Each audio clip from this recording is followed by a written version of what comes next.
कल मैंने बिल्कुल बेसिक से बताया था कि इंटरव्यू क्या होता है और इंटरव्यू में जो इंटरव्यू लेने वाले हैं वो क्या देखते हैं आप में, और आपको किस तरीके से जो है अपने आप में इम्प्रूवमेंट लाना है, कैसे अपने आप में निखार लाना है, वो सारी चीजें मैंने बताई हुई। तो इंटरव्यू क्या होता है, साक्षात्कार क्या है, तो साक्षात्कार एक तरीके से आपके व्यक्तित्व का परीक्षण होता है, पर्सनैलिटी टेस्ट होता है। तो ये मैंने इसको समझाया था। व्यक्तित्व परीक्षण में क्या क्या परीक्षण होता है, क्या क्या देखा जाता है साक्षात्कार लेने वालों द्वारा, तो ये सारी चीजें मैंने एक्सप्लेन की थी। दृढ़ता है, आत्मविश्वास है, दृष्टिकोण आपका देखा जाता है, संचित है, व्यापक है। फिर आपके पेशेंस का परीक्षण होता है, धैर्य देखा जाता है।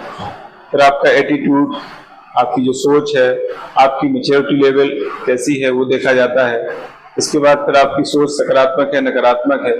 सरकार के प्रति आपका रवैया कैसा है, सकारात्मक है, नकारात्मक है। प्रशासनिक गुण आप में है कि नहीं, आप प्रशासन में काम कर पाएंगे कि नहीं कर पाएंगे, ये सारी चीजें जो है देखी जाती हैं। फिर व्यक्तित्व का विकास कैसे करें, एक्चुअली जो इंटरव्यू की जो तैयारी होती है वो एक तरीके से व्यक्तित्व विकास ही होता है ना।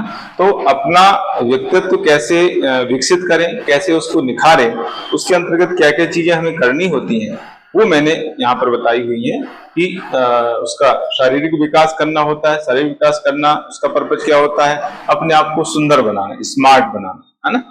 जैसे मैंने बताया था कि जो फर्स्ट इंप्रेशन होता है वो यही होता है। आप जैसे ही इंटर करेंगे रूम में तो आपकी उसकी छवि दिखेगी, आपका जो की जो बॉडी लैंग्वेज है वही उनको दिखाई देगी। तो फर्स्ट इंप्रेशन यही होता है, तो इसको हमें जो है बहुत ही आकर्षक बनाना है। तो इसके बाद मानसिक विकास होता है। मन से जो है आपको परिपक्व होना है, मैच्योर होना है और अपने आप को साक्षात्कार देने के लिए तैयार करना है। इसके बाद ज्ञान का विकास कैसे करना है, ज्ञान के विकास के अंतर्गत क्या क्या चीजें आएंगी वो मैंने बताई हुई है। उसी के बारे में हम लोग बात कर रहे थे। तो बाह्य सुंदरता, आंतरिक सुंदरता में वृद्धि कैसे करें, अपना ड्रेसअप सही करके, खान पान सही करके, है ना, और योग वगैरह करके जो है हम सुंदरता बढ़ा सकते हैं। आंतरिक सुंदरता, बाह्य सुंदरता हम ऐसे बढ़ा सकते हैं। तो ये सारी चीजें मैंने बता दी थी। मानसिक विकास करने के लिए जो है साक्षात्कार के लिए अपने आप को पूरी तरीके से तैयार करना है, वैसी मेंटलिटी हमें बनाना है और अपने व्यवहार में सुधार लाना है, अच्छे शब्दों का यूज करना है। ये सारी चीजें मैंने आपको बताई हुई हैं। फिर हम बात कर रहे थे ज्ञान के विकास की। इसमें जो है हालांकि नॉलेज का टेस्ट नहीं होता है, लेकिन कुछ जानकारी आपको करनी होती है और वो जानकारी जो होती है वो बेसिक जानकारी आपके डेप्थ से संबंधित होती है ना। आपका जो डेप्थ होता है, जो आपने फिल करके वहां पर दिया हुआ है, उसकी 5-6 कॉपी आपने करा के दी हुई, तो उसकी जो जानकारी है वहां से आपको क्वेश्चन पूछे जाते हैं। स्टार्टिंग वहीं से होती है। आपका नाम है, आपके पिता का नाम है, सरनेम है, जो जन्म तारीख है, वर्ष है, इसके बारे में पूरी डिटेल करना है जो मैंने बताया हुआ है। फिर कैटेगरी संबंधी क्वेश्चन पूछे जाते हैं। SC है, ST है, EWS है, OBC है, इनसे संबंधित क्वेश्चन ज्यादातर एग्जाम में इंटरव्यू में पूछे जाते हैं। आपका जो गृह जिला है, आपका जो गांव है, तहसील है, इसकी बहुत डिटेल आपको जानकारी करना है। यहाँ से क्वेश्चन ज्यादातर पूछे गए हैं एग्जाम में, है ना। मैंने आप लोगों को बताया था कि वहां पर कोई अगर दुर्घटना घटित हुई है पहले या हाल ही में, उसको जरूर आपको ध्यान रखना है। जिले की संपूर्ण जानकारी, उसकी ऐतिहासिक जानकारी है, आर्थिक जानकारी है, भौगोलिक जानकारी है, सामाजिक जानकारी है, सांस्कृतिक जानकारी है, ये सारी जानकारियां जो है आपको जिले से संबंधित रखनी है। गांव की समस्याएं, उस जिले की समस्याएं, जिले में जो खास उत्पाद है ODOP, वो ज्यादातर आजकल पूछ रहे हैं, है ना। तो ये सारी डिटेल आपको ध्यान रखना है। शैक्षणिक योग्यता, अभी हम इस पर जाएंगे, डिटेल इसका करेंगे। शैक्षणिक योग्यता से संबंधित जानकारी, उसमें क्या क्या पूछेंगे उसका मैं आगे डिटेल बताने वाला हूँ। सरकारी नौकरी में अगर हैं तो उसकी पूरी जानकारी आपको पूछी जाती है। खेलकूद गतिविधियों में हिस्सा अगर लिया हुआ है, NCC किया हुआ है, किसी खेल में आपने कोई सर्टिफिकेट आपने जीता हुआ है, वो सर्टिफिकेट लगाया हुआ है, वहां पे मेंशन किया हुआ है, तो उसके बारे में क्वेश्चन अनिवार्य रूप से आपको पूछे जाएंगे। NCC प्रमाण पत्र है। फिर आता है लास्ट में हॉबी का कॉलम, है ना। तो इतनी चीजें जो है आपको बतानी है, आपसे पूछी जाएंगी। फिर मैंने यहाँ पर समसामयिक मुद्दों की तर्कपूर्ण जानकारी पूछी जाती है। मध्य प्रदेश का सामान्य ज्ञान एमपीजीएस संबंधी जानकारी बहुत सारी पूछी जाती है। इसके बाद व्यवहारिक प्रश्न, आपका परिचय है, सिविल सेवा में आप क्यों आना चाह रहे हैं, है ना। तो ये सारी चीजें जो है आपसे पूछी जाएंगी, तो इन पर हम अलग से चर्चा करने वाले हैं। यहाँ तो मैंने क्या है, हेडिंग आपको बता दी कि भाई ये टॉपिक हैं, ये क्षेत्र हैं, यहाँ से क्वेश्चन बनते हैं। लेकिन कुछ जो क्षेत्र हैं जिनसे अनिवार्य रूप से प्रश्न बनते हैं, पूछे जाते हैं, उनका हम डिटेल आगे करने वाले हैं। ठीक है, यहाँ तक हो गया था। फिर परिस्थितिजन्य प्रश्न पूछे जाते हैं, है ना। कोई उन्होंने एक सिचुएशन दे दी है, उस सिचुएशन से आप कैसे निकलेंगे, उस सिचुएशन का सामना कैसे करेंगे, कैसे निर्णय लेंगे, तो इससे भी क्वेश्चन पूछे जाते हैं। इस पर भी हम आगे चर्चा करेंगे। साक्षात्कार देने वाली अगर कोई महिला है, लड़की है, तो महिलाओं से रिलेटेड, महिलाओं से संबंधित कार्यक्रम, कौन महिलाएं जो है, जैसे राष्ट्रपति अभी महिला है तो उनके बारे में क्वेश्चन पूछ सकते हैं। देश में कितनी महिलाएं मुख्यमंत्री हैं, कितनी महिलाएं, कौन कौन सी महिलाएं राज्यपाल हैं, केंद्र स्तर पर कौन मंत्री हैं, महिला मंत्री हैं, हमारे राज्य में कौन महिला मंत्री है ना। अलग अलग जो संगठन हैं, उन संगठनों में जो महिलाएं प्रमुख हैं, राष्ट्रीय स्तर पर, अंतर्राष्ट्रीय स्तर पर जो महिलाएं प्रमुख हैं, उनके बारे में क्वेश्चन पूछे जाते हैं। तो इस पर और हम आगे विस्तार से चर्चा करेंगे। तो ये एक मैंने फॉर्मेट बता दिया है कि यहां से आपको जो है क्वेश्चन आपके इंटरव्यू में पूछे जाते हैं। फिर उसमें कुछ जो टॉपिक हैं, कुछ जो क्षेत्र हैं, उनका डिटेल में हम आगे अध्ययन करने वाले हैं। तो इसमें स्नातक और स्नातकोत्तर से संबंधित जो प्रश्न है, जो सब्जेक्ट हैं, उनसे संबंधित व्यवहारिक प्रश्न अनिवार्य रूप से पूछे जाते हैं। देखिए, आपका जो डैप है, उस डैप में आपके गृह जिले संबंधी जानकारी जरूर पूछी जाती है, अनिवार्य रूप से पूछी जाती है। दूसरा, आपके सब्जेक्ट संबंधी क्वेश्चन जरूर पूछे जाते हैं। कभी कभी सब्जेक्ट संबंधी क्वेश्चन बहुत सिंपल पूछते हैं, बहुत ऊपर ऊपर पूछ लेते हैं। अगर आपके सब्जेक्ट संबंधी कोई जो बोर्ड मेंबर है, दुर्भाग्य से जो है वो बैठ गया, तो फिर आपकी खैर नहीं। वो सौभाग्य दुर्भाग्य की बात है। वो सौभाग्य भी हो सकता है, दुर्भाग्य भी हो सकता है। आपकी तैयारी अच्छी है और आपके सब्जेक्ट संबंधी कोई एक्सपर्ट वहां पर बैठा हुआ है, उसने आपसे ऐसे क्वेश्चन पूछे जो आपसे बन रहे हैं, तो ये तो आपका सौभाग्य। आपकी तैयारी नहीं है उस सब्जेक्ट की और उस सब्जेक्ट का एक्सपर्ट वहां पर बैठा हुआ है, तो आपका दुर्भाग्य हो जाएगा, है ना। तो सौभाग्य दुर्भाग्य दोनों हो सकते हैं, लेकिन हमें जो है अपने सब्जेक्ट की बेहतर तैयारी करना है, पूछे या नहीं पूछे, है ना, जरूर अच्छे से करना है। तो व्यवहारिक प्रश्न पूछे जाते हैं। विषयों का आपका जो सब्जेक्ट है, उसमें प्रशासन, उसका प्रशासन में क्या उपयोग है, नॉर्मली ये पूछते हैं, है ना। आपके सब्जेक्ट का प्रशासन में क्या उपयोग है, ये ज्यादातर क्वेश्चन बनता है, चाहे वो कोई भी सब्जेक्ट हो, है ना। टेक्निकल फील्ड के जो लोग होते हैं, मैनेजमेंट फील्ड, टेक्निकल फील्ड, इस फील्ड के जो लोग होते हैं, जो स्टूडेंट होते हैं, उनसे एक बहुत कॉमन क्वेश्चन पूछा जाता है कि आप प्रशासन में क्यों आना चाहते। बी है, मैनेजमेंट फील्ड है, कोई और टेक्निकल फील्ड के स्टूडेंट है। हालांकि ज्यादातर जो है बी किए हुए लोग आते हैं। आप लोगों में से कई लोग बी किए हुए होंगे मेरे ख्याल से। कितने लोग हैं बी किए? अच्छा, एक भी नहीं है। अरे, क्योंकि बहुत लोग आते हैं बी करके, है ना। तो वहां से जो है ये क्वेश्चन जरूर पूछा जाता है कि भाई आप इस फील्ड में क्यों आना चाहिए, या किसी और से भी पूछ सकते हैं, जरूरी नहीं है कि जो टेक्निकल फील्ड का हो उसी से पूछें। तो इसका बहुत अच्छा आंसर हो सकता है, आप सिविल सेवा में क्यों आना चाह रहे हैं, है ना, लोक सेवा में, सिविल सेवा में क्यों आना चाह रहे हैं। तो इसका जवाब अलग अलग लोग अलग अलग तरीके से देते हैं, है ना।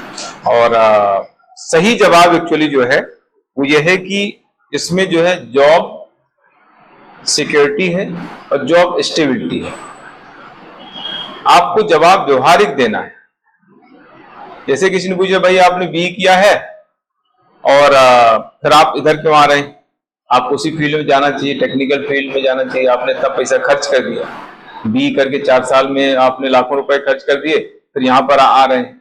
आप तो बीए कर लेते फिर भी यहाँ पर आ सकते, है ना। तो बच्चा बोलता है कि सर मैंने तो बी नॉलेज गेन करने के लिए किया है। इस तरह के जवाब बच्चे देते हैं कि सर नॉलेज के लिए मैंने किया है। अब आप सोचिए कि नॉलेज करने के लिए इतनी बड़ी भारी भरकम डिग्री जो है कौन करे। तो बच्चे क्या है कि जो इंटरव्यू ले रहे हैं उनको बेवकूफ समझ लेते हैं कि अरे वो तो कुछ भी बोल रहे। उनको पता है कि आपने क्यों ये किया है। तो इसको जो है प्लान बी के रूप में हम बता सकते हैं। ये भी एक व्यवहारिक क्वेश्चन ये भी आता है, हम आगे व्यवहारिक क्वेश्चन के बारे में बात करेंगे। तो उसमें एक व्यवहारिक क्वेश्चन ये आता है कि आपका प्लान बी क्या है, या आपका अगर सिलेक्शन नहीं होता है तो आप क्या करेंगे। उसी से संबंधित प्रश्न है कि आपका प्लान बी क्या है। तो आपने अगर कोई टेक्निकल डिग्री ली है या कोई प्रोफेशनल डिग्री ली है, कोई मैनेजमेंट की डिग्री ली हुई है, तो एक प्लान बी है, उसको प्लान बी के रूप में यूज कर सकते हैं। क्योंकि समय का कोई भरोसा नहीं, कब कैसा समय आ जाए। तो हमने जो है अपनी लाइफ सिक्योर करने के लिए इसको लिया हुआ है, लेकिन मेरा जो गोल है सिविल सेवा में जाने का है। तो इस तरीके से जो है आंसर दिए जाते हैं, लेकिन बच्चे कुछ भी आंसर देके आ जाते हैं, तो उससे मार्क्स बहुत कम, और उसी में उलझ भी जाते हैं बच्चे, मार्किंग भी कम होती है और अपने आंसर में फिर उलझ भी जाते हैं। उसमें फिर क्रॉस क्वेश्चन होते हैं, तो वो जवाब सही ढंग से दे नहीं पाते, है ना। तो सिविल सेवा में आने का एक जो अच्छा जवाब, अच्छा रीजन, वो है जॉब सिक्योरिटी। जॉब सिक्योरिटी और जॉब स्टेबिलिटी। मैंने ये आंसर मैंने बताया है बच्चों को, कई बच्चों को बताया है, तो ये सही जवाब है ना। क्यों, प्राइवेट जो सेक्टर है उसमें जॉब सिक्योरिटी नहीं है और स्टेबिलिटी भी नहीं है। जब सिक्योरिटी नहीं है तो स्टेबिलिटी कहां से होगी। लेकिन इस क्षेत्र में, सरकारी क्षेत्र में, लोक सेवा में जॉब सिक्योरिटी है। कैसे है, तो आप संविधान का हवाला दे सकते हैं। अनुच्छेद 311 311 ने हमें जो है सिक्योरिटी दी हुई है, इसका उल्लेख हम कर सकते हैं। जॉब सिक्योरिटी अगर है तो हम अपने काम सही ढंग से कर सकते हैं। नहीं तो क्या है, तलवार लटकी रहती, पता नहीं कब बाहर कर दिए जाए। जब हमें अंदर से कॉन्फिडेंस नहीं रहेगा, हमें हमेशा डर बना रहेगा, पता नहीं कब हमको बाहर कर दिया जाए, तो हम काम कैसे कर पाए। तो जॉब सिक्योरिटी होने से हम अपने दायित्व तो सही ढंग से निभा सकते हैं, है ना। स्टेबिलिटी होने से जो हम काम सही ढंग से कर सकते हैं। तो एक अच्छा जवाब ये है।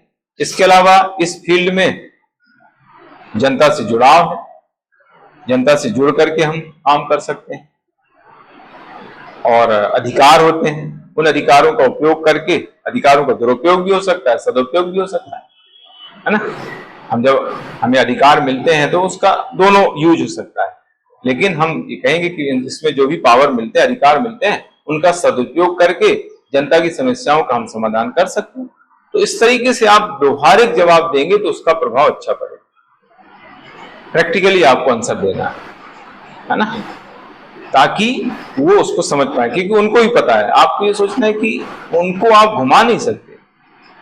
उन्होंने कितने लोगों के इंटरव्यू ले लिए, तो आप रियल चीज बताएं, और रियल यही है ना। तो इस तरीके से कोई भी फील्ड का व्यक्ति हो, उससे क्वेश्चन ये ज्यादातर पूछा जाता है कि आप इस फील्ड में, प्रशासन में क्यों आना चाह रही है। कि व्यवहारिक प्रश्न भी है, अभी हम उस पर आगे और चर्चा करेंगे। तो ये हो गया। बी के स्टूडेंट जैसे इलेक्ट्रिकल है, इलेक्ट्रॉनिक, तो उसमें अंतर बहुत पहले पूछा जाता है, आज भी पूछ लेते हैं कभी कभी, है ना। पहले एक कॉमन क्वेश्चन, पेटेंट क्वेश्चन हुआ करता था, दोनों में अंतर क्या है, जो बी किए हुए रहते हैं। जैसे किसी ने मैकेनिकल किया हुआ है तो उससे पूछ लेते E20 क्या है, एथेनॉल 20, उससे पूछ लेते हैं हाइब्रिड इंजन क्या है ना। हाइब्रिड इंजन क्या, किस तरह से काम करता है ना। इलेक्ट्रिकल व्हीकल की स्थिति क्या है इंडिया में, सबसे ज्यादा कहां पर ये यूज हो रहे हैं, हमारे यहाँ हाइब्रिड इंजन यूज क्यों नहीं हो रहे हैं इतने ज्यादा, बाहर ज्यादा हो रहे हैं, क्योंकि उसमें GST बहुत ज्यादा है। GST 28% हाइब्रिड इंजन में, इसलिए हाइब्रिड इंजन इतने ज्यादा यूज नहीं होते। कौन सी कंपनी है जो हाइब्रिड इंजन की यहाँ पर सप्लाई कर रही है। तो इस तरीके से बहुत सारी चीजें पूछी जाती हैं। तो ये बी के स्टूडेंट्स के लिए जो है कुछ प्रश्न है। इसके अलावा हाँ, इसमें एक चीज और जो बच्चे करते हैं वो बता रहा हूँ। मेरे पास तो रेगुलरली बच्चे इंटरव्यू की गाइडेंस के लिए आते हैं। तो जैसे मान लीजिए उनके पास कोई बड़ी डिग्री है, स्नातक तो खैर उसको लगानी पड़ेगी, स्नातक की डिग्री तो उसको कंपलसरी है। कोई उसके अलावा कोई डिग्री उसने ली है तो उसको फिर लगाता नहीं है। लगाता क्यों नहीं है? कि उसको लगता है कि यार क्वेश्चन पूछेंगे हम जवाब नहीं दे पाएंगे, इसलिए वो छुपा जाता है। ये ज्यादातर बच्चे करते हैं। मेरे पास आते हैं तो मैं बोलता हूँ भाई आपको लगाना है, मेरा कहना अगर मानो तो लगाओ, है ना। छुपाने का क्या? क्योंकि आपने चोरी से तो डिग्री की नहीं है, आपने मेहनत से इतनी बड़ी डिग्री ली हुई है। जो भी डिग्री है आपके पास, पीजी की डिग्री है या बीएड की डिग्री है, एमफिल की डिग्री है, पीएचडी की डिग्री है, जो भी आपके पास डिग्री है स्नातक के अलावा, तो आपको लगाना है। नहीं अगर लगाएंगे तो जो गैप है उस गैप से क्वेश्चन पूछेंगे, लगाएंगे तो उससे क्वेश्चन पूछेंगे। तो क्वेश्चन तो पूछने ही है ना। तो क्वेश्चन पूछने के चक्कर में हम डिग्री क्यों नहीं लगाएं? और डिग्री अगर ज्यादा रहती है तो उसका वजन रहता है, डिग्री का वजन, और उसके आधार पर जो है मार्क्स भी मिलते हैं। आप आंसर तैयार कर लो, व्यवहारिक आंसर तैयार कर लो। आप एजुकेशन फील्ड में जब आपने बीएड किया हुआ है, एमफिल या पीएचडी की हुई, तो बीएड आप एजुकेशन फील्ड में क्यों नहीं जा रहे हैं? तो आपको इसमें भी वही बताना है कि प्लान बी है हमारा। इसको हमने जो है, मेरा इंटरेस्ट था टीचिंग में तो मैंने इसको प्लान बी के रूप में रखा है। कभी दुर्भाग्यवश चीजें नहीं हो पाई तो मेरा तो वो प्रोफेशन है, लेकिन मेरा गोल सिविल सेवा में जाने का। या हम ऐसा कह सकते हैं कि मेरा जो साधन है टीचिंग है और साध मेरा सिविल सेवा है।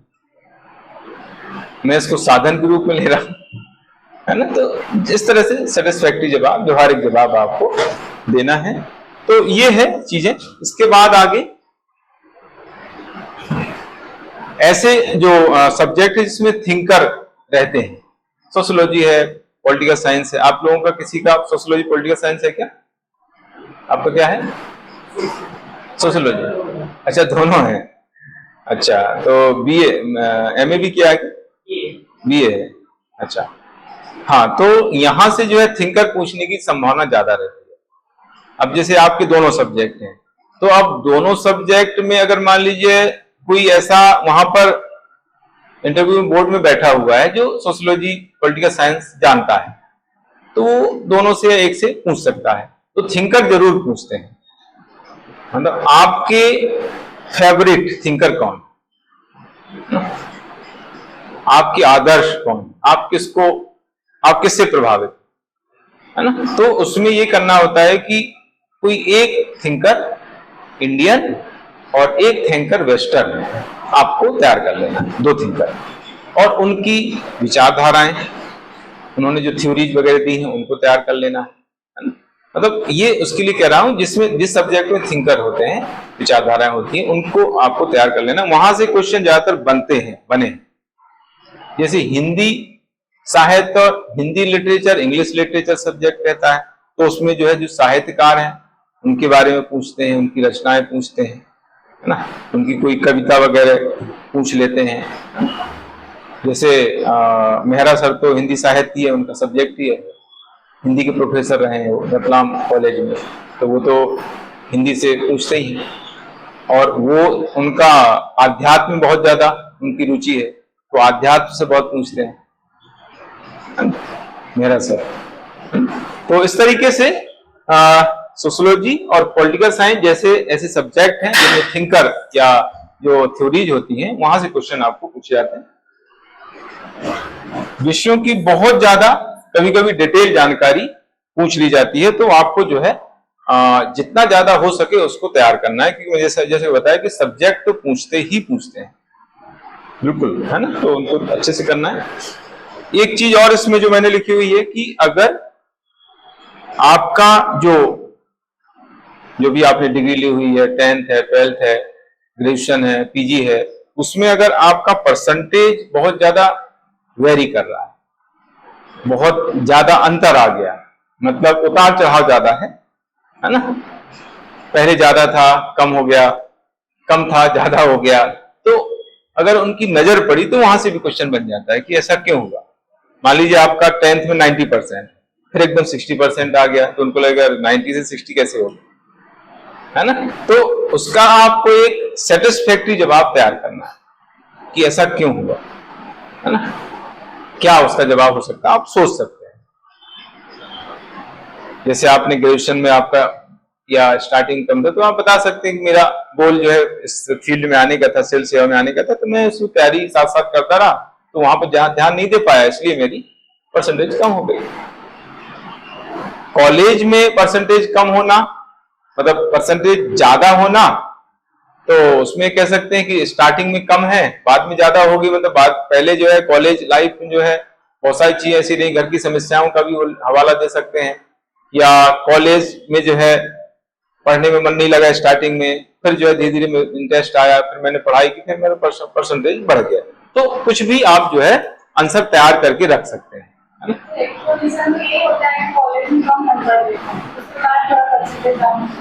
हाँ, तो वो मतलब एक्चुअल बता सकते हैं, नहीं ऐसा नहीं बोल सकते, ये चीज नहीं बोल सकते कम नंबर देते हैं, ये नेगेटिव है ना। तो वो कहेंगे भाई आप अपनी गलती छुपाने के लिए दूसरों को दोष दे रहे हैं, तो ऐसा ये नहीं बोल। कई बार क्या होता है कि रियल हम कुछ चीजें रियल नहीं बता पाते हैं, ये भी है ना। तो ये नहीं कह सकते कि वहां पर कम नंबर देते हैं, कई नंबर ज्यादा भी देते हैं, कई कम देते हैं, लेकिन वो तो उसकी जगह ये है कि भाई कॉलेज में जो है कुछ समय तक, या जैसे आप बाहर जाते हैं, घर से बाहर गए, तो वहां पर जो है फिर पहली बार घर बाहर निकले तो मन नहीं लगा पढ़ने में, तो धीरे धीरे फिर जब मन लगा तो फिर हमने पढ़ाई की, तो वो परसेंटेज बढ़ गई, है ना।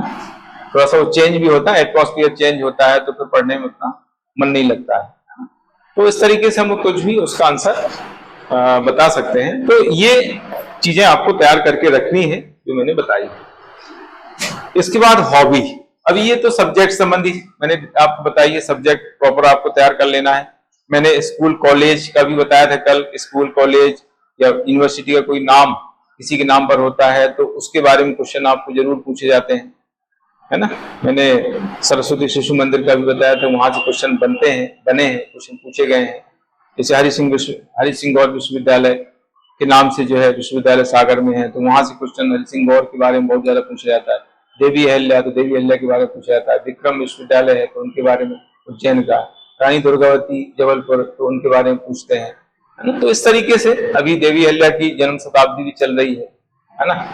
तो इस तरीके से यहाँ से क्वेश्चन बनते हैं, तो वो आपको ध्यान रखना है। जो भी महापुरुष हैं, जो भी जो जिनके नाम पर वो विश्वविद्यालय कॉलेज है, उनका पूरा डिटेल आपको पता होना चाहिए, ठीक है।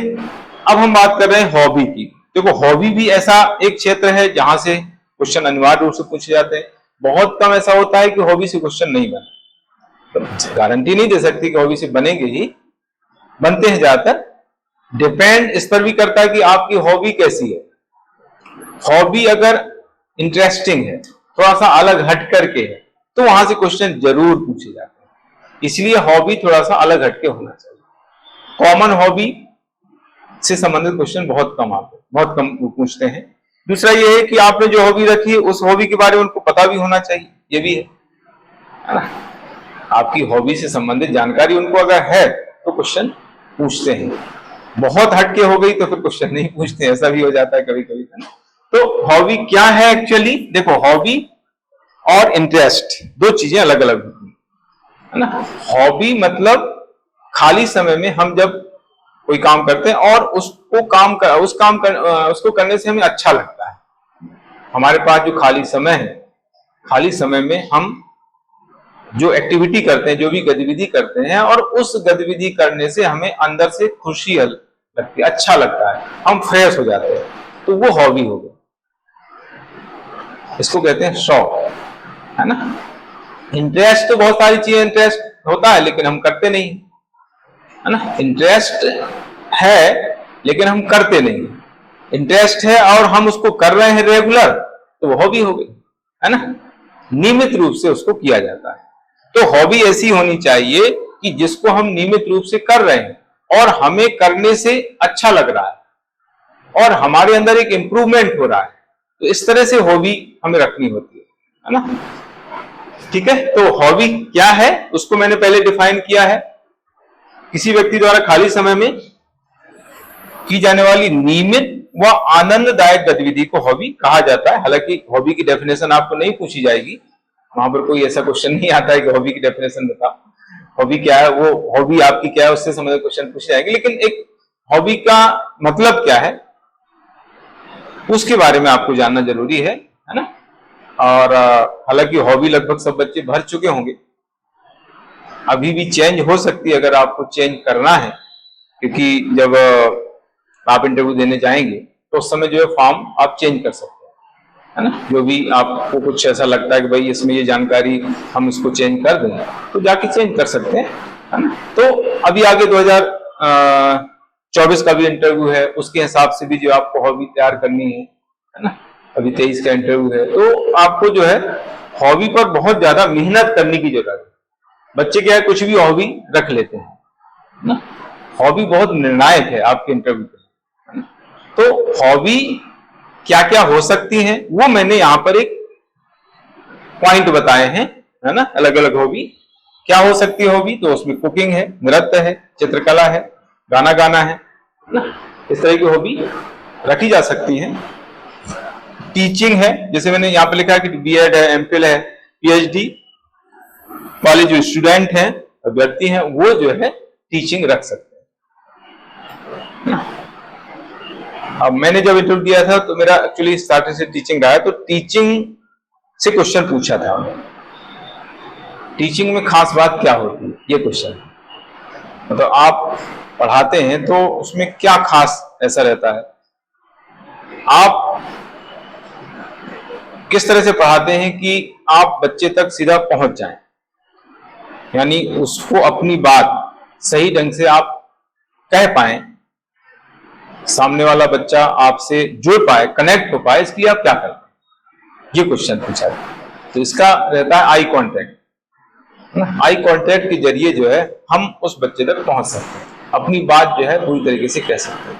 और आई कांटेक्ट का इंपॉर्टेंस आपके इंटरव्यू में बहुत ज्यादा है। आंखों में आंखें डालकर बात करें, जो कॉन्फिडेंट होते हैं वो आंखों में आंखें डालकर बात करते हैं। तो वहां पर भी आपको इंटरव्यू में भी, पढ़ाने में तो खैर रहता ही है, जब आप इंटरव्यू देने जाएंगे तो आंखों में आंखें डाल के आपको बात करना है। अभी जब हम कल का एक दिन और बचा हुआ है तो उसमें मैं बताऊंगा कि आई कांटेक्ट कैसे रखना है। अभी तो हम बाहर की बातें कर रहे हैं, इंटरव्यू जब आप देने जाएंगे, इंटरव्यू देंगे तो उस समय जो है आपको क्या करना है उसकी चर्चा हम कल करेंगे। इंटरव्यू देते समय आपको किन चीजों का ध्यान रखना है, किस तरह से जवाब देना है, किस तरह से नमस्ते कहना है, किस तरह से आई कांटेक्ट रखना है, वो किस तरह से रिएक्ट करें, तो आपको क्या रिएक्ट करना है, ये सारी चीजें हम कल उस पर चर्चा करेंगे। अंदर की चीजें, अभी बाहर की चीजें हो रही हैं, ठीक है। तो क्या हॉबी रखी जा सकती हैं, उसमें कुछ मैंने टॉपिक बताए हुए हैं। टीचिंग हो गई, योग करना है, वर्कआउट, डायरी लेखन ज्यादातर बच्चे रखते हैं, है ना। सामाजिक राजनीतिक मुद्दों पर बहस करना, है ना, ये भी ज्यादातर रखते हैं लोग बच्चे। साइकिलिंग करना, ये भी एक हॉबी है। घूमना, पर्यटन, ये भी एक हॉबी लोग रखते हैं। रामायण भगवत गीता का अध्ययन करना। अभी जो 2022 का रिजल्ट आया है तो इसमें एक बच्ची आई थी, उसने हॉबी भरी थी भगवत गीता का अध्ययन करना। तो मुझे बड़ा अच्छा लगा क्योंकि मैं भगवत गीता पढ़ता हूं और मुझे इंटरेस्ट भी है, तो मैंने उससे काफी क्वेश्चन पूछे भगवत गीता से। तो मैंने जो क्वेश्चन पूछे वहां पर भी लगभग उसी टाइप के क्वेश्चन पूछे। उसने आके जब हमने कार्यक्रम किया था तो उसने बताया कि आपने जो क्वेश्चन पूछे थे वो वहां पर क्वेश्चन ज्यादातर हुए भगवत गीता से। तो मुझे अच्छा लगा कि भगवत गीता इसका अध्ययन करना इसकी हॉबी है ना। तो इस तरीके से हॉबी रखना थोड़ा सा इंटरेस्टिंग रहता है। Art and craft, waste material से कुछ जो है क्रिएटिव चीज बनाना आर्ट एंड क्राफ्ट के अंतर्गत आता है। इसके बाद कोई खेल, ये ज्यादातर हॉबी लोग रखते हैं। क्रिकेट बहुत लोग रखते हैं क्योंकि क्रिकेट बहुत कॉमन हो गया है, तो क्रिकेट ज्यादातर हॉबी रहती है। तो बहुत कॉमन है, इससे बोर हो जाते हैं, तो ऐसे क्वेश्चन बहुत कम लोग कम करते हैं। क्रिकेट है, हॉकी है, शतरंज है, टेनिस है, फुटबॉल है, जो भी खेल है, बैडमिंटन है, तो ये होता है। इसके बाद कमेंट्री करना, ये एक अलग हट के हॉबी है। एक स्टूडेंट है, उसकी हॉबी थी क्रिकेट कमेंट्री करना। अभी वो डीएसपी है, तो उससे मैंने क्रिकेट कमेंट्री करवाई थी। उसमें एक सिचुएशन दी थी कि भाई इस इंडिया का मैच इस टीम के विरुद्ध है और ये प्लेयर बैटिंग कर रहा है, ये बॉलिंग कर रहा है, तो आप इस पर कमेंट्री करो। तो वही सिचुएशन, मतलब सिचुएशन तो खैर अलग थी, लेकिन कमेंट्री करवाई गई थी वहां पर। अब आप सोचो, मैंने कमेंट्री के लिए बोला था कि भाई आप कमेंट्री करके बताओ, तो वही उससे वहां पर करवाया गया। तो आज वो डीएसपी है, डीएसपी की पोस्ट पर भी है वो। एंकरिंग करना, अभी 2022 में लड़की उसका एंकरिंग करना, उससे एंकरिंग करवाई अभी पिछले साल की बात है। श्वेता मेहरा उसका नाम है, तो उसका भी सिलेक्शन हुआ है। तो वो तो खैर एंकरिंग करती है, एक्चुअल में करती है, तो उससे भी वहां पर इस तरह का करवाया गया। ठीक है, तो ये इस तरीके से बहुत सारी टॉपिक मैंने हॉबी के बताए हैं। हॉबी कैसी होनी चाहिए, किस तरह से हॉबी अच्छी मानी जाती है। तो हॉबी ऐसी हो जो आपको सूट करे, आपकी जो पर्सनैलिटी उसके अनुरूप आपकी हॉबी होनी चाहिए। ऐसे नहीं कि आपकी हॉबी कुछ और है, आप दिख कुछ और रहे, है ना। तो आपकी पर्सनैलिटी के अनुरूप जो है हॉबी अगर रहती है, तो जो है वो हॉबी ज्यादा इफेक्टिव होगी और आप उसका सही ढंग से जवाब दे पाएंगे और उनको लगेगा यहां नेचुरल है। वास्तविक हॉबी होना चाहिए, बनावटीपन नहीं होना चाहिए। यानी मतलब आपकी वास्तव में आप वो चीज करते हो, अगर नहीं कर रहे हैं, आपने हॉबी रख ली है, तो उनको तुरंत समझ में आ जाएगा कि यार ये तो बनावटी है। और वैसे तो ये है कि ज्यादातर हॉबी बनावटी रहती है। मैक्सिमम स्टूडेंट जो है हॉबी रहती, पीएससी में तो सब जानती है, उनको भी पता है कि पीएससी में बच्चा इतना ज्यादा लगा रहता है पढ़ने में कि उसको समय नहीं रहता है। तो बनावटी हॉबी ज्यादातर रहती है, लेकिन बनावटी हॉबी ऐसी तैयार करो कि वास्तविक लगने लगे, उनको चेक नहीं हो, जज नहीं कर पाए कि यार इसमें बनावटी है इसके हॉबी, है ना। उसको तैयार अच्छे से कर लो, थोड़ा सा पहले से तैयार करना होता है। अभी तो खैर समय कम है, मतलब 3-4 महीने पहले से अगर आपने सोच रखा है कि भाई मुझे हॉबी, नई हॉबी है, मुझे तैयार करना है, तो तैयार हो जाएगी, कोई बड़ी बात नहीं है। तो वो जो है, जो आपने नई हॉबी तैयार की है, वो रियल लगने लगेगी, वास्तविक लगने लगेगी तैयारी के माध्यम से। हॉबी क्रिएटिव होना चाहिए, है ना। उसमें क्रिएटिविटी देखिए, जो आप कर रहे हैं हॉबी के माध्यम से, उसमें कुछ क्रिएटिव काम लगे, है ना। उनको लगे कि हाँ यार ये कुछ रचनात्मक काम कर रहा है, क्रिएटिविटी इस हॉबी में है ना। जिससे मैंने बताया कि वेस्टेज से जो है कुछ क्रिएटिव बनाना है, कोई वेस्टेज मटेरियल रहता है, उससे जो है कोई अच्छी चीज बना देते हैं लोग, तो वो एक रियल चीज होती है, अच्छी चीज, उनको भी अच्छा लगता है। समाज, संस्कृति तथा प्रशासन के लिए उपयोगी होना चाहिए, क्योंकि ये पूछा जाता है कि भाई आपकी जो हॉबी है वो प्रशासन में किस तरह से उपयोगी है, किस तरह से जो है आपको ये मदद करेगी। तो इस तरह से हॉबी हो कि जो है कहीं ना कहीं हमारे समाज के लिए, हमारे देश के लिए, हमारे प्रशासन के लिए उपयोगी होना चाहिए। हॉबी का वर्तमान प्रासंगिक होना, वर्तमान में उसकी प्रासंगिकता होनी जरूरी होती है। हॉबी कई बार क्या है, लड़कियां जो है कुकिंग रख लेती हैं, लड़के भी कुकिंग रखते हैं। बोले कब हॉबी है मेरी, तो पूछते हैं कि क्या बनाते, बोले दाल चावल बनाते हैं। अब हॉबी आपकी कुकिंग है, बनाते दाल चावल है, तो दाल चावल तो कोई बना ले, है ना।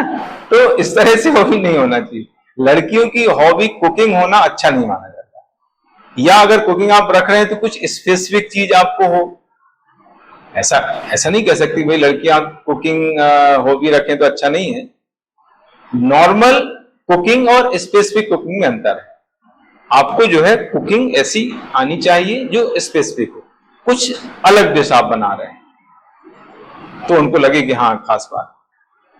फिर जो है वहीं से क्वेश्चन बन जाता है कि भाई उन्होंने बोल दिया कि भाई 10 लोगों का खाना बनाना है और आप बताओ कि क्या क्या उसमें आइटम कितना कितना लगेगा, है ना। कुकिंग में नॉर्मली क्वेश्चन बनता है कि आप चूंकि खाना बनाती हैं, जो भी डिश बनाती हैं, तो वो बोल देंगे भाई 10 या 15 लोगों का आपको खाना बनाने को ऑर्डर हुआ है, बनाना है, आपके घर आ गए या कहीं भी आपको बनाना है, तो उसमें कितना कितना मटेरियल लगेगा और आप कैसे बनाएंगे, पहले क्या करेंगे, फिर क्या करेंगे, फिर इस तरह, तो पूरा बताना पड़ता है। इस तरह के क्वेश्चन बनते हैं। तो ये है जैसे कोई स्टूडेंट है पीएससी की तैयारी, एमपीएससी की तैयारी कर रहा है, वो कहे कि भाई अध्ययन करना हमारी हॉबी। तो अध्ययन करना तो आपकी मजबूरी है, हॉबी कहाँ? आपकी तो मजबूरी है ना, अध्ययन तो आपको करना ही। अध्ययन क्या करना इंपॉर्टेंट है। अध्ययन करना केवल, कई बार क्या है हॉबी बहुत वैसी लिख देते हैं, क्लियर नहीं होती है। तो हॉबी एकदम क्लियर होना चाहिए। जैसे चित्रकला है, चित्रकला कोई हॉबी लगे, चित्रकला तो बहुत व्यापक है। अब उसमें आपको स्पेसिफिक लिखना पड़ेगा कि किस तरह के आप चित्र बनाते हैं, वो स्पेसिफिक बताना पड़ेगा। नृत्य है, किस तरह के आप नृत्य करते हैं। गाना गाना है, किस तरह के गाने गाते हैं। तो उसमें स्पेसिफिक लिखना बहुत जरूरी है। कई बच्चे जो है एकदम क्लियर नहीं लिखते हैं, तो वहां से फिर बहुत ज्यादा क्वेश्चन बन जाते हैं। आपने क्लियर लिख रखा है तो वहीं से क्वेश्चन आपको पूछे जाएंगे, नहीं तो आपको बार बार बोलना पड़ेगा सर ये मैं ये चित्र नहीं बनाता हूं। भाई आप नहीं बनाते तो आप लिखो ना कि किस तरह के चित्र बना रहे हैं, किस तरह के गाने गाते हैं, है ना। समाचार पढ़ना कई लोग जो है लिख देते हैं, ये भी जो है हॉबी सही नहीं है ना। तो किस तरह की हॉबी होनी चाहिए, किस तरह से हॉबी नहीं होना चाहिए, ये आपको जो है समझना है। कुछ हॉबी ऐसी रहती हैं जो सामान्य होती हैं, कुछ रहती हैं, हम हॉबी को दो भागों में बांट सकते हैं, एक सामान्य होती है, एक विशेष होती है, स्पेसिफिक। तो सामान्य हॉबी ऐसी है कि कोई भी कर सकता है। विशेष जो स्पेसिफिक होती है उनको जो रियल है, जैसे मान लीजिए नृत्य है तो नृत्य हर कोई नहीं कर सकता, गाना हर कोई नहीं गा सकता, चित्र हर कोई नहीं बना सकता, ये स्पेसिफिक हॉबी है। सामान्य जैसे गार्डनिंग है, डायरी लेखन है ना, पर्यटन घूमना फिरना है, योग करना है, ये सामान्य हॉबी हो गई, इनको कोई भी कर सकता है। ठीक है। टीचिंग है, टीचिंग भी ऐसे सब नहीं कर सकते हैं, है ना, तो वो भी ध्यान रखा जाता है। इसमें फिर आता है, बच्चे पूछते हैं कि हॉबी कितनी होनी चाहिए, एक होना चाहिए, दो होना चाहिए, तीन होना चाहिए। तो उस पर भी मैंने बताया कि हॉबी जो है एक या दो, बस, इससे ज्यादा हॉबी नहीं होना चाहिए। कई बच्चे तीन तीन चार चार हॉबी लिख देते हैं, तो तीन चार हॉबी लिखने में कोई प्रॉब्लम नहीं है, लेकिन उसकी तैयारी भी करना पड़ेगी। फिर सामने वाले जो देखेगा यार इसकी तीन चार हॉबी है, तो वो सोचेगा कि यार तीन चार चीजें आप कैसे करेंगे, आप तैयारी करते हैं कि यही करते हैं, ये आपको तैयारी भी तो करना है। जब प्रशासन में जाएंगे वहां पर भी तो आपको काम करना पड़ेगा कि हॉबी करते रहेंगे, हॉबी खेलते रहेंगे, है ना। तो इस चीज का बुरा प्रभाव पड़ता है। इसलिए एक अच्छी अगर हॉबी हो तो एक सफिशियंट है, या ज्यादा दो। इससे ज्यादा हॉबी अगर आप रख रहे हैं तो आपको प्रॉब्लम आने वाली है। अच्छी हॉबी एक, और अगर एक से आप सेटिस्फाई नहीं है तो दो हॉबी रखो और उसकी अच्छी तैयारी करो, तो उससे कोई प्रॉब्लम आपको नहीं आएगी। वही चीज इसमें मैंने बताई।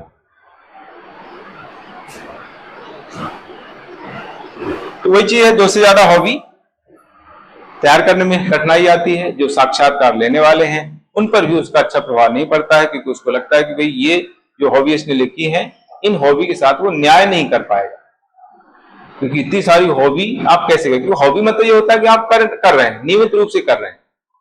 हॉबी जो है नियमित रूप से आपको करना होती है, तो एक से ज्यादा या दो से ज्यादा हॉबी के साथ आप न्याय नहीं कर पाएंगे। हॉबी से कैसे प्रश्न पूछे जाते हैं? हॉबी से सबसे ज्यादा जो प्रश्न पूछे जाते हैं वो ये है, जैसे मान लीजिए कोई ऐसी हॉबी है जो करके वहां पर बता सकते हैं, तो वो जरूर वहां पर करवाते हैं। मैंने भी बताया, वैसे अब कमेंट्री करना है तो कमेंट्री करना वहां पर बोला गया कि भाई आप कमेंट्री करो। जैसे किसी की पेंटिंग है तो पेंटिंग दे देते हैं, भाई आप जो है थोड़ा सा चित्र बना के बताओ। टीचिंग है तो वहां पर जो है बोर्ड भी रहता है, बोर्ड रहता है, मार्कर वगैरह रहता है, तो दे देते हैं भाई लो इस टॉपिक पर हमें जो है ये इसका कॉन्सेप्ट हमें समझाओ, है ना। आप टीचर हैं, हम स्टूडेंट हैं आपके, हमें जो है समझाओ। तो जो आपकी इस तरह की होगी जिसको आप वहां पर कर सकते हैं वो जरूर करवाते हैं, है ना। डांसिंग है तो डांस, कभी गाना है तो गाना तो गवाते हैं, उनका भी एंटरटेनमेंट हो जाता है ना। तो ये चीज मतलब निश्चित है कि वो चीज करवाएंगे ही, है ना। तो हॉबी से जुड़ी हुई संपूर्ण जानकारी आपको अच्छे से करना है। हॉबी का प्रशासन में क्या उपयोग है, ये बहुत ज्यादा एग्जाम में पूछा जाता है। प्रशासन में उपयोग, हमारे समाज के लिए किस तरह से वो हॉबी उपयोगी है, इसके बारे में क्वेश्चन ज्यादातर एग्जाम में पूछे जाते हैं। हॉबी संबंधी गतिविधियां वही मैंने भी बताया है, नृत्य है, गाना गवाना है ना, इस तरह से एक्टिविटी वहां पर अंदर करवाई जाती है। तो ये है हॉबी से रिलेटेड इंपॉर्टेंट बातें। इसके बाद आता है समसामयिक मुद्दों पर चर्चा।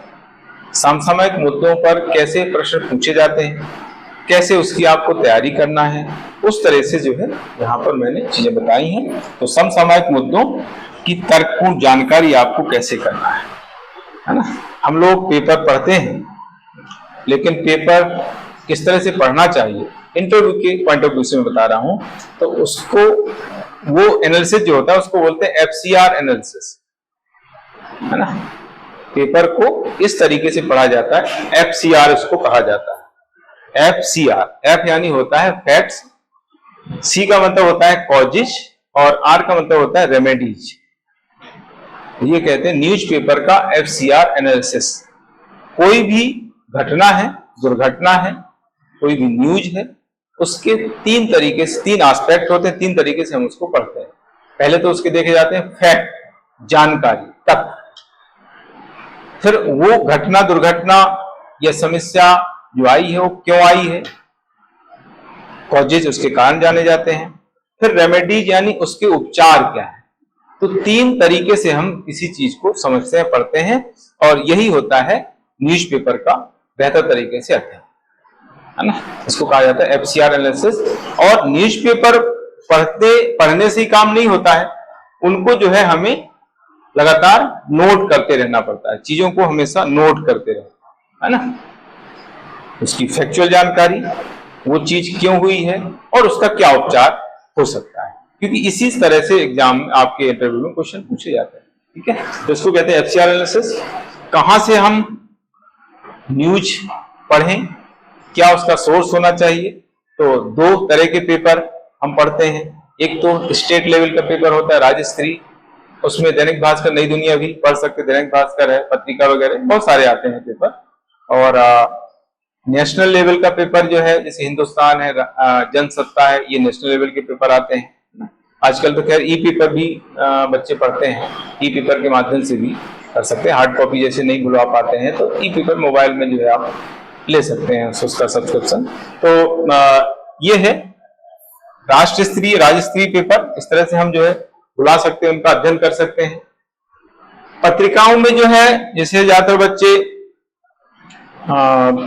दर्पण पढ़ते हैं, प्रतियोगिता दर्पण है, क्रॉनिकल है, तो वो प्री मेंस के लिए काम की रहती है, इंटरव्यू के लिए काम की नहीं रहती, क्योंकि उसमें जानकारी रहती है।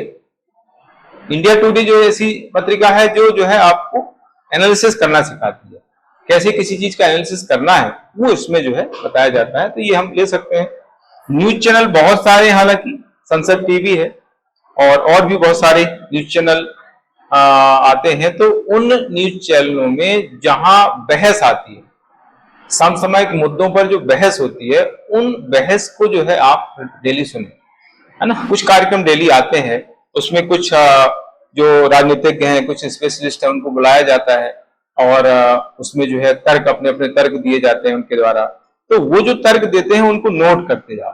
ऐसे नहीं आपने सुन लिया बस हो गया, आपको नोट करते जाना है और फिर उनके तर्कों के आधार पर फिर अपने तर्क बनाना है, क्योंकि राजनीतिज्ञ तो अपने हिसाब से तर्क देंगे, है ना। किसी दल का नेता है तो वो तो अपने हिसाब से राजनीतिक बात करेगा। आपको वो बात नहीं करना, आपको तो अपने हिसाब से जो है व्यू डेवलप करना है। तो वो चीज नोट कर लो, फिर अपने हिसाब से जो है उसमें तर्क डेवलप कर लो जो आपको वहां पर बोलना है, क्योंकि आप जो है किसी दल के ना तो खिलाफ बोल सकते हैं, ना किसी दल के पक्ष में बोल सकते हैं, सरकार के खिलाफ नहीं बोल सकते हैं आप। तो आपको जो है एक मध्य मार्गी जो तर्क है वो जो है आपको डेवलप करना पड़ेगा।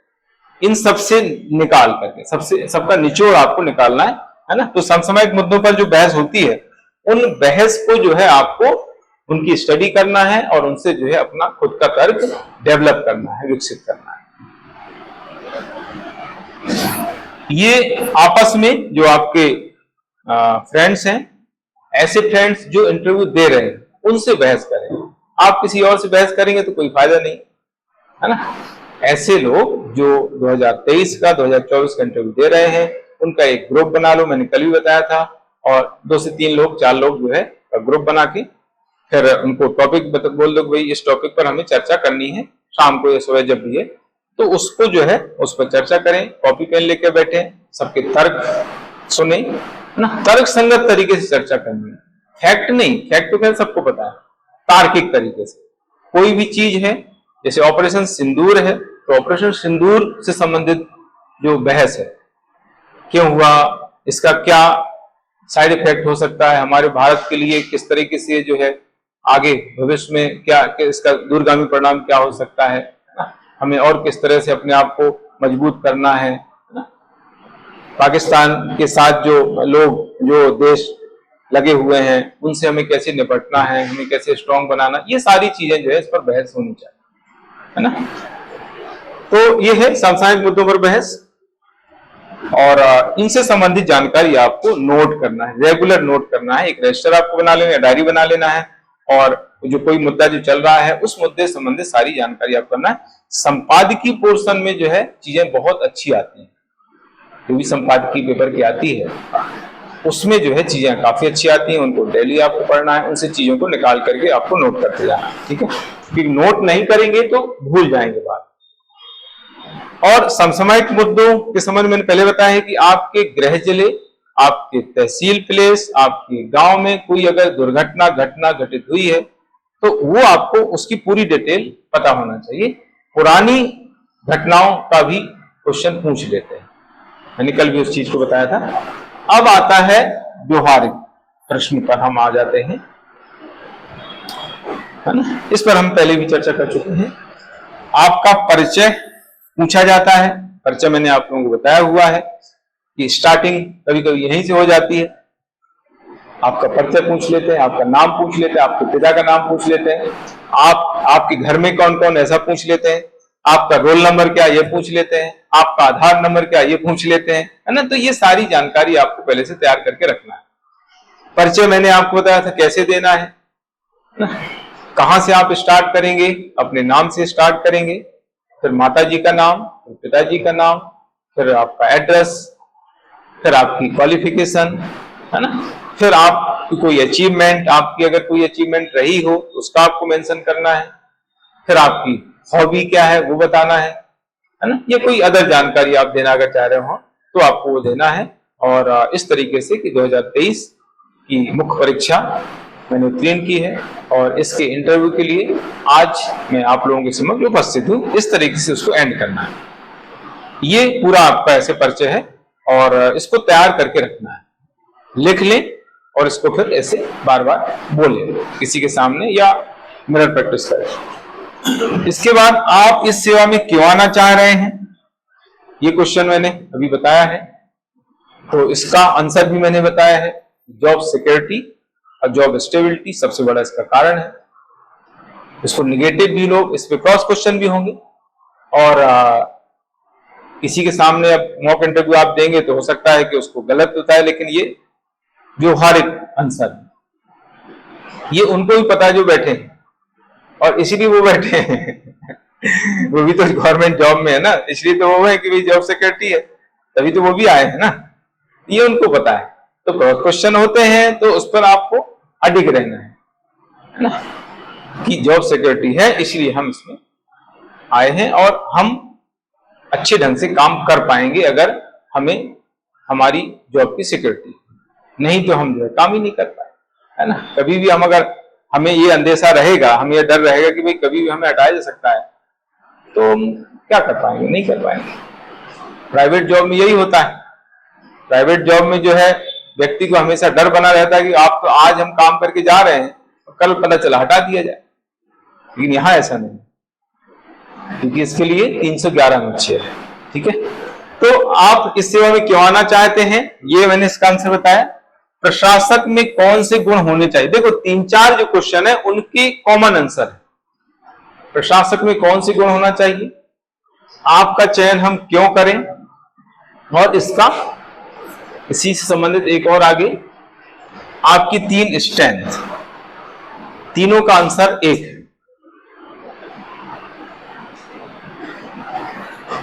प्रशासक में कौन सा गुण होना चाहिए या आप में कौन सा सबसे बड़ा गुण जिस कारण से आप काम चयन करें, मिलते जुलते हैं, मतलब तीनों क्वेश्चन के आंसर सेम है लगभग।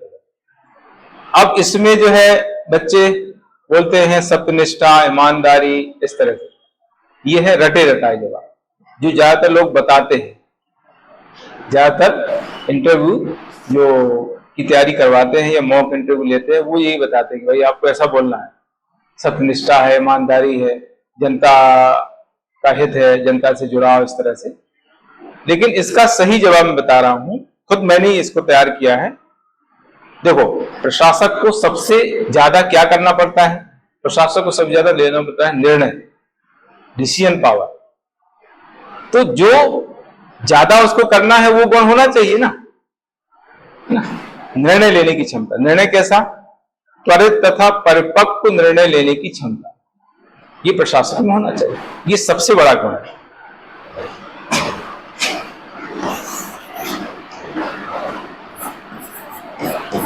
त्वरित तथा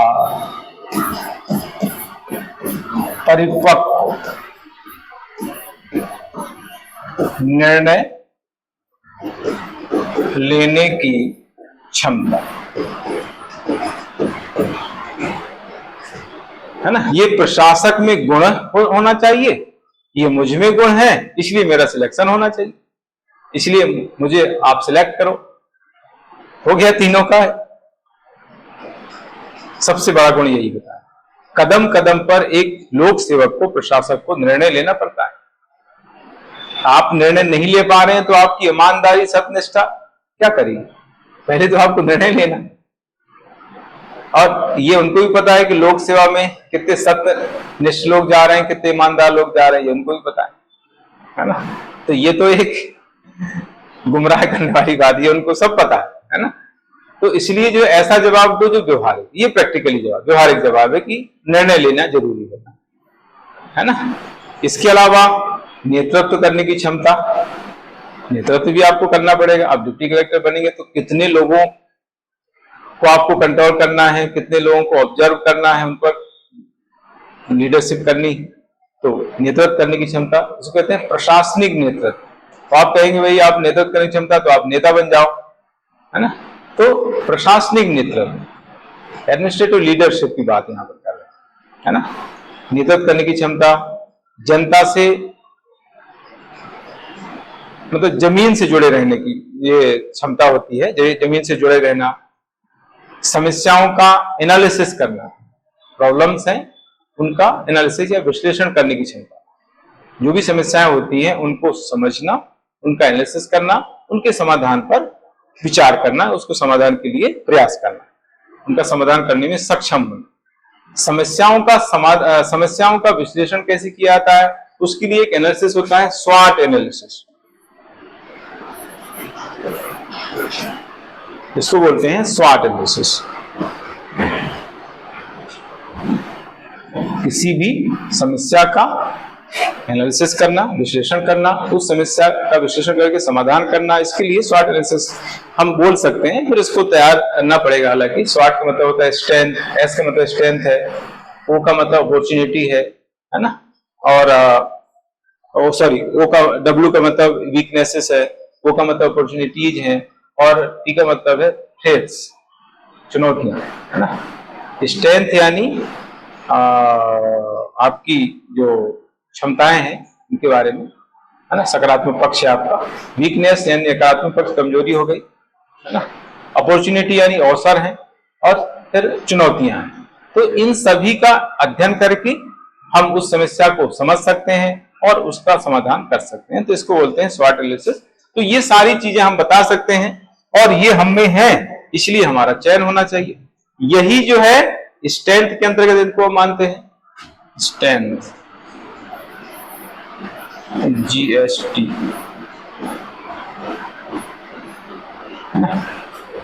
तीन स्ट्रेंथ, तीन वीकनेसेस, ये भी पूछा जाता है एग्जाम में, आपके इंटरव्यू में। तो स्ट्रेंथ तो यही है, जैसे मैंने बताया कि निर्णय लेने की क्षमता है, और नेतृत्व करने की क्षमता है, समस्याओं का विश्लेषण करने की क्षमता है, और लोगों को समझने की क्षमता है, लोगों को समझाने की क्षमता है। ये इस तरह से कुछ स्ट्रेंथ आप बता सकते हैं। वीकनेसेस भी पूछते हैं। वीकनेसेस ऐसी बताना है जो प्रशासन में रुकावट ना डाले, किसी तरह की प्रॉब्लम क्रिएट ना करे प्रशासन में, ऐसी आपको जो है वीकनेसेस बताना है ना। देखो, एक स्ट्रेंथ भी, इसको हम अपना गुण भी मानते हैं, जैसे भावनात्मक, इमोशनल होना, है ना। इमोशनल जो है एक अच्छी चीज भी है, ज्यादा इमोशनल होना वो नुकसानदेह भी हो जाता है। इमोशनल ब्लैकमेल आपको कोई कर सकता है ना। तो भावनात्मक जुड़ाव होना चाहिए, लेकिन बहुत ज्यादा जुड़ाव नहीं होना चाहिए। तो इसको जो है एक सकारात्मक पक्ष में हम बता सकते हैं। नकारात्मक पक्ष में जैसे हम कहते हैं कि फ्लुएंट इंग्लिश बोलना नहीं आती है, मतलब इंग्लिश हमें आती है लेकिन हम बोल नहीं पाते। तो इससे जो है बहुत ज्यादा कोई प्रॉब्लम नहीं आएगी एडमिनिस्ट्रेशन में, इतनी कोई जरूरी नहीं कि आप फ्लुएंट इंग्लिश बोले ही। तो ये एक वीकनेस है, लेकिन ये बहुत ज्यादा प्रॉब्लम क्रिएट आपको नहीं करेगी, है ना। जैसे हम बोलते हैं कि मुझे तैरना नहीं आता है, तो तैरना नहीं आता है तो ठीक है, कोई बहुत ज्यादा कमजोरी नहीं है, कमजोरी है, लेकिन ये कमजोरी आपको एडमिनिस्ट्रेशन में बहुत ज्यादा प्रॉब्लम नहीं करेगी, है ना। तो इस तरह से कुछ चीजें हम बता सकते हैं। और इमोशनल होना ये वीकनेस भी है, और ये अच्छी चीज भी बुरी चीज, दोनों चीजें हैं।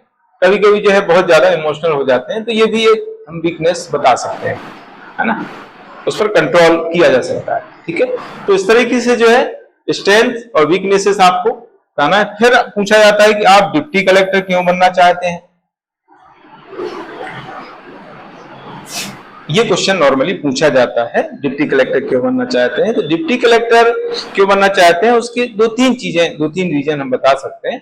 एक तो आता है कि भाई सबसे बड़ा पद है, राज्य सिविल सेवा के अंदर सबसे बड़ा पद है, ये कारण है। भाई हर व्यक्ति जो है उच्च पद प्राप्त करने का प्रयास करता है, हर व्यक्ति चाहेगा कि मैं उच्च पद पर जाऊं, तो सबसे बड़ा पद है। चूंकि हर व्यक्ति उच्च पद को पाने का प्रयास करता है, इसलिए मैं भी कर रहा हूं, इसलिए मैं डिप्टी कलेक्टर बनना चाह रहा हूं। दूसरा, डिप्टी कलेक्टर में कार्यों की विविधता है, अलग अलग तरीके के काम करने पड़ते हैं। इसमें जो है पावर ज्यादा होते हैं, अधिकार ज्यादा होते हैं, तो उन अधिकारों का हम सदुपयोग करके जनता की समस्याओं का सही समाधान कर सकते हैं। अन्य जो पद होते हैं उसमें उतने पावर नहीं होते जितने डिप्टी कलेक्टर में पावर होते हैं, है ना। तो इनको जो इसके पास जो अधिकार है, पावर है, उनका सही तरीके से उपयोग करके और जनता की जो समस्याएं हैं उनका सही समाधान इस पद पर रहते हुए कर सकते हैं। तो इस तरीके से हम जो है बता सकते हैं कि हम डिप्टी कलेक्टर क्यों बनना चाहते हैं। फिर डिप्टी कलेक्टर के क्या, आप उससे पूछा भाई डिप्टी कलेक्टर, आपने बोला कि डिप्टी कलेक्टर के पास अधिकार होते हैं, तो क्या अधिकार, यहीं से क्रॉस क्वेश्चन आपको पूछा जाएगा कि अधिकार क्या होते हैं डिप्टी कलेक्टर। डिप्टी कलेक्टर जो होता है वो कलेक्टर के नीचे काम करता है, और ये राजस्व संबंधी भी इसके पास काम होता है और सामान्य प्रशासन संबंधी काम होता है ना। दो रूपों में काम करता है, एक सामान्य प्रशासक के रूप में काम करता है और एक राजस्व अधिकारी के रूप में भी काम करता है। जब इसको एसडीएम बना दिया जाता है तो कानून व्यवस्था भी देखने लग जाता है ना, लॉ एंड ऑर्डर भी जो है कंट्रोल करने लग जाता है। सामान्य डिप्टी कलेक्टर जो होता है वो सामान्य प्रशासन के रूप में भी काम करता है, राजस्व प्रशासन के रूप में काम करता है। वही जब जो है एसडीएम बन जाता है, यानी मजिस्ट्रेट पावर उसको दे दिए जाते हैं, तो फिर वो लॉ एंड ऑर्डर का काम भी संभालने लगता है, उसको भी कंट्रोल करने लगता है अपने क्षेत्र में, है ना। उपखंड जो होता है, सब डिवीजन जो होता है, उसमें जो है सबसे बड़ा पदाधिकारी वही होता है, इसलिए उसको बोलते हैं सब डिविजनल ऑफिसर। तो सब डिविजनल मजिस्ट्रेट होता है, एसडीओ एसडीएम। देखो यहाँ पर मैंने अंतर यहाँ पर लिख रखा है कि दोनों में या तीनों में अंतर, ये भी पूछा गया है। डिप्टी कलेक्टर, एसडीओ और एसडीएम में अंतर पूछा गया है इंटरव्यू में। तो डिप्टी कलेक्टर क्या है, पोस्ट है एक्चुअली। डिप्टी कलेक्टर पद होता है, वो जो है जब काम करता है तो वो एसडीओ के रूप में करता है, सब डिविजनल ऑफिसर, है ना, सब डिवीजन का ऑफिसर होता है। और सब डिवीजन ऑफिसर जो होता है वो राजस्व प्रशासन के रूप में काम करता है, राजस्व प्रशासन अधिकारी के रूप में काम करता है, राजस्व संग्रह करने में कलेक्टर की मदद करता है, और सामान्य प्रशासन के रूप में भी वो काम करता है। इसी को जब आगे चल करके 3-4 साल में उसको जब मजिस्ट्रेट पावर दे दिए जाते हैं तो वो एसडीएम बन जाता है। फिर वो कानून व्यवस्था का भी काम करता है और कुछ जो है उसको न्यायिक काम भी दिए जाते हैं, दीवानी मामले भी उसके अधीन आ जाते हैं, न्यायपालिका संबंधी काम करता है, दीवानी मामले, सिविल मामले जो है वो देखता है, उन पर निर्णय सुनाता है। तो इस तरीके से जो है एसडीएम को फिर आगे पावर ज्यादा हो जाते हैं।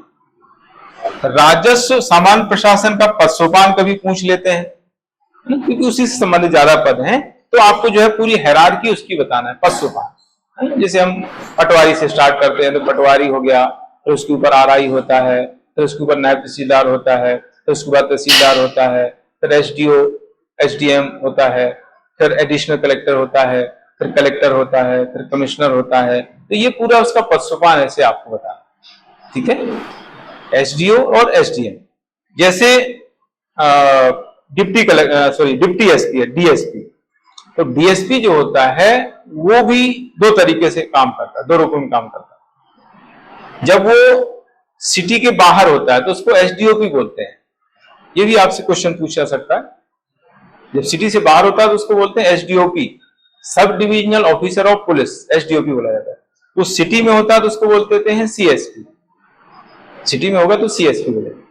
आप ये क्वेश्चन पूछ सकते हो भाई आपको आप डीएसपी बन जाते हैं और आपको भोपाल में आपको पोस्टिंग दे दी जाती है, तो आप भोपाल में किस रूप में काम करें?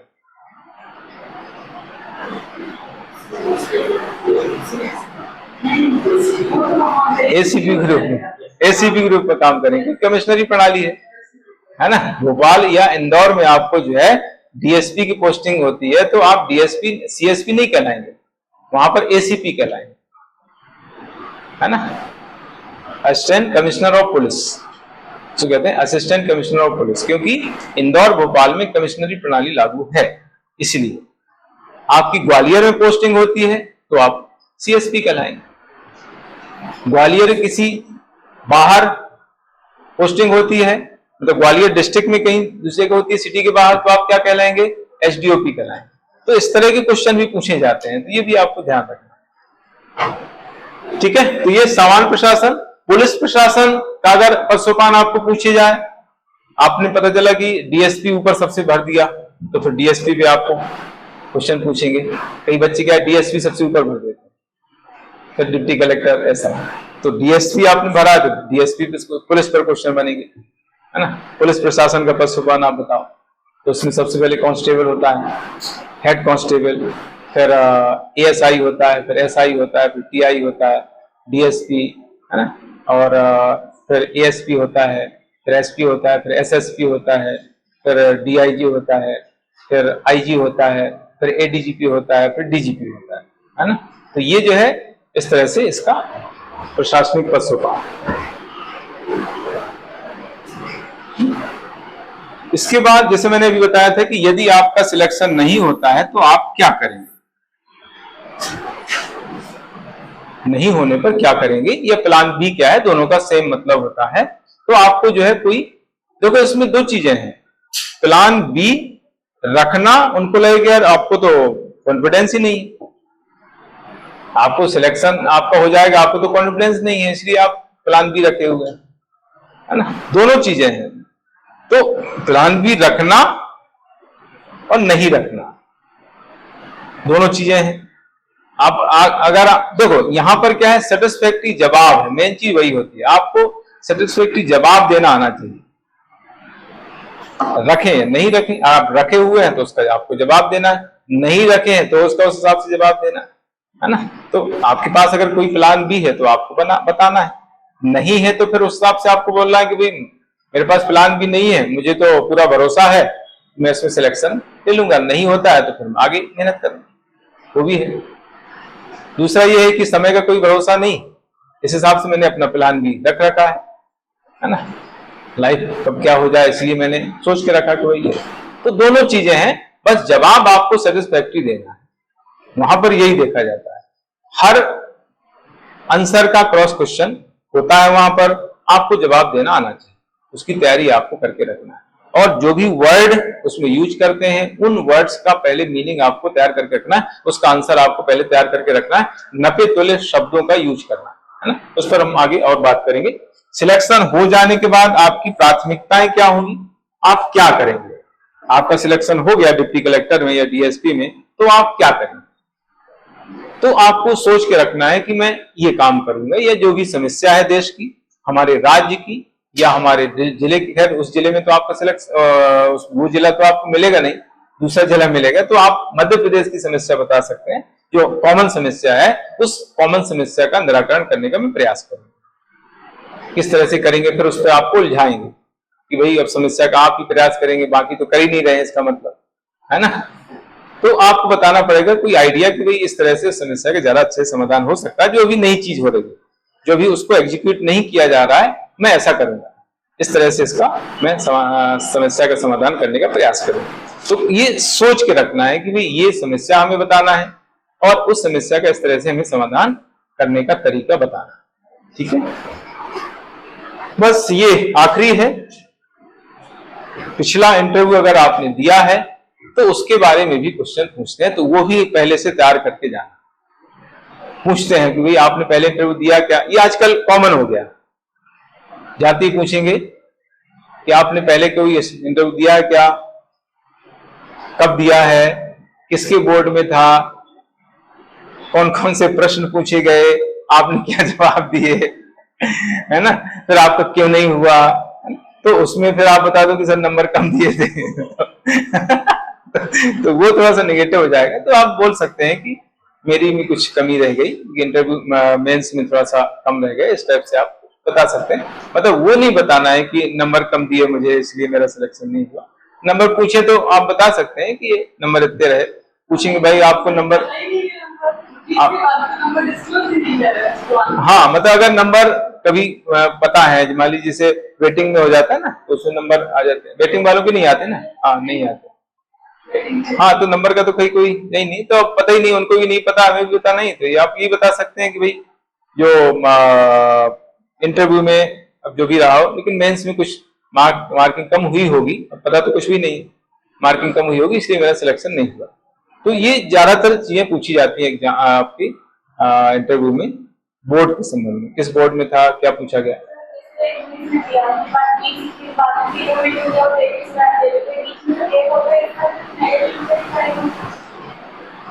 उसको कुछ सेटिस्फाई करने के लिए कुछ अपने को आंसर तैयार करना पड़ेगा। नेगेटिव तो खैर देखो कुछ भी नहीं होता है, नेगेटिव पूछते कुछ नहीं, उनको भी पता है कि हो जाती हैं चीजें ऊपर नीचे, तैयारी ऊपर नहीं हो पाई, कुछ समस्याएं रही, तो आप कुछ समस्याओं का उल्लेख करके बता सकते हैं कि ये बीमार थी या घर में कोई प्रॉब्लम थी, इस तरह से उनको एक जवाब तैयार करके आपको रखना है और वो उसको बता देना। मेरे कुछ पर्सनल प्रॉब्लम थी, घर की कुछ प्रॉब्लम थी, बीमारी थी, या जो भी है ना, तो वो बता के उसको जस्टिफाई हम कर सकते हैं। ठीक है, तो ये कुछ व्यवहारिक प्रश्न मैंने बताए हैं। इसमें अगर कोई चश्मा लगा के जाता है तो चश्मे संबंधी कुछ, जैसे मान लीजिए चश्मा लगा के गया, उसका साइंस रहा है, फिजिक्स रहा है, तो उससे फिर चश्मे का लेंस कौन सा लेंस है, निकट दृष्टि दोष है, दूर दृष्टि दोष, उसके बारे में पूछ लेते हैं। कभी कभी टाई के बारे में पूछ ले, टाई खुलवा के जो है उसकी नॉट लगवाते हैं, तो इस तरह की चीजें भी होती हैं, ये व्यवहारिक चीजें हैं। तो यहां तक मैंने आज बताया है। इसके आगे हम कल सिचुएशनल प्रश्न कैसे पूछे जाते हैं, सिचुएशनल क्वेश्चन, परिस्थितिजन्य प्रश्न कैसे पूछे जाते हैं, और फिर महिलाओं से किस तरह से प्रश्न पूछे जा रहे हैं अभी, उनके बारे में फिर मैं बताऊंगा कि जब आप इंटरव्यू देने जाते हैं तो अंदर किस तरह से चीजें होती हैं और किस तरह से आपको उनको हैंडल करना है, ये इसमें बचा हुआ है। फिर मॉक इंटरव्यू बच्चे देते हैं, बहुत ज्यादा देते हैं, कम देते हैं, उसका क्या असर होता है, कितने मॉक इंटरव्यू देना चाहिए, कैसे देना चाहिए, तो उस पर भी हम बात करेंगे। तो कल लास्ट डे रहेगा जिसमें जो बची हुई चीजें वो पूरी कवर हो जाएगी, है ना।